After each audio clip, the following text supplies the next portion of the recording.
Hello students, welcome to our YouTube channel 10 Minutes School. In today's class, you students are going to study about chapter 10 Heron's formula. In this video, I will introduce you to this chapter that is named Heron's formula. So before starting the actual topic that is Heron's formula, let's recall a few terms that you have already studied in your previous classes. So basically in previous classes you students have studied about a few type of triangles. So students, let's start. On the basis of sides we have three triangles. That is, the first one is an equilateral triangle. The second one is an isosceles triangle, and the third one is a scalene triangle. So when we talk about equilateral triangle, you will remember that an equilateral triangle is a triangle in which all the three sides of the triangle are of equal measurement. Got it, students? Let's see. Let us take an example of a triangle named ABC. In this triangle, all the three sides of this triangle, namely AB, BC and CA, will be equal to each other. That is AB equal to BC and equal to CA. There is one more property of an equilateral triangle. That is, all the three angles of this triangle, are equal to 60 degree. That is, angle A equal to angle B equal to angle C equal to 60 degrees. Got it, students? And the next one is isosceles triangle. In an isosceles triangle, any two sides of the triangle are of equal measurement. Let us take an example of a triangle, namely XYZ. In this triangle XYZ, you will see that side XY of this triangle is equal to side ZX of the triangle. That is, XY equal to ZX. One more property of an isosceles triangle is that the angles opposite to equal sides, that is angle Z, which is opposite to side XY, and angle Y, which is opposite to side XZ, will be equal to each other. That means angle Y equal to angle Z. And the next one is scalene triangle. You might remember that a scalene triangle is the triangle in which all the three sides of the triangle are of different measurements. Let us take an example of a triangle and we will name it as triangle D, E and F. In this triangle, you can see clearly that side DE of this triangle is not equal to side EF and EF is not equal to side FD. So we can say that DE is not equal to EF, not equal to FD. So you can say that in a scalene triangle, all the three sides of the triangle are of different measurements. Now here comes another triangle that is based on its angle. We will call it a right angle triangle. Right angled triangle. To understand the concept of a right angle triangle, we must take an example of a triangle and we will name it as triangle PQ and R. In this right angle triangle PQR, Q equals to 90 degree. Angle Q equals to 90 degree. Right angle means 90 degree. In this triangle, the side PQ is called perpendicular. Now what is perpendicular? When a straight line lies on another straight line, it makes an angle of 90 degree and we call it as a perpendicular. So perpendicular of this triangle is also demonstrated as height of the triangle. The side QR of this triangle will be called base of this triangle. Base denoted by B. A base of the triangle is that side on which the triangle stands or lies. Now comes the third side, which is opposite to perpendicular, or we can say that which is opposite to the vertex having angle 90 degree, and this third side of this triangle PR will be called as hypotenuse. So now let us talk about the areas of the triangle.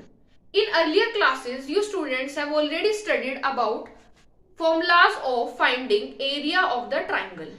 Here are some formulas that you have already studied, and the basic one, the most basic and easiest one, is to find the area of a right angle triangle, and that formula is area of right angle triangle equals to half into base into height. So students, if I ask you to find the base and height of this right angle triangle PQR, can you name them? Yes, very easily. So we will say that area of triangle PQR equals to half into base. Base is QR into height, and height is PQ. Clear students? Now comes the second formula which we use to find the area of an equilateral triangle. Students, look at this triangle ABC, which is an equilateral triangle. Now we already know that all the three sides of this triangle, are equal to each other. So we can say that AB, BC and CA are equal, and I have denoted all the three sides with alphabet A. Got it? So we will say that area of an equilateral triangle equals to root 3 upon 4 A square. Got it, students? Now here comes the third formula, which is known as Heron's formula. Heron's formula is used to find the area of any of these triangles. So we will say that Heron's formula is applicable on all these four triangles to find their area. Heron's formula equals to under root S minus A, S minus B and S minus C. This formula of finding the area of a triangle is known as Heron's formula. Now your students are wondering about that what are these S, A, B and C. To understand these terms, we will take an example of a triangle. What should we name it? Let's take the basic one, A, B and C. Students, in this triangle ABC, you can see that it consists of three sides, AB, BC and CA. We will name them as A, B and C. Side AB is denoted by A, side BC is denoted by B, side CA is denoted by C. Now you might be thinking that in this triangle I have denoted all the three edges of this triangle as A, but in this triangle I am denoting all the three sides by different alphabets. Why is it so? It is because in equilateral triangle all the three sides are equal, so we can denote all these three sides with the same alphabet. But in this triangle it may not be necessary that it should be an equilateral triangle, because I have already mentioned that Heron's formula is used to find the area of triangle, namely equilateral, isosceles, scalene or right angle triangle. So we will denote all the three sides differently. So it is clear that A, B and C denotes the three sides of the triangle. Now what is this S? To understand about S, we will first take a formula that you have already studied in your earlier classes, that is perimeter of a triangle. Can you recall the formula to find the perimeter of a triangle? Yes, very easily. It is side plus side plus side. Or we can say that perimeter of a triangle equals to sum of all three sides.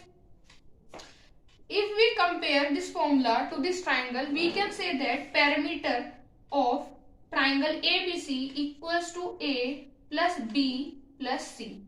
Is it clear, students? Okay. Now comes S. What is S? S is called semi-perimeter of a triangle.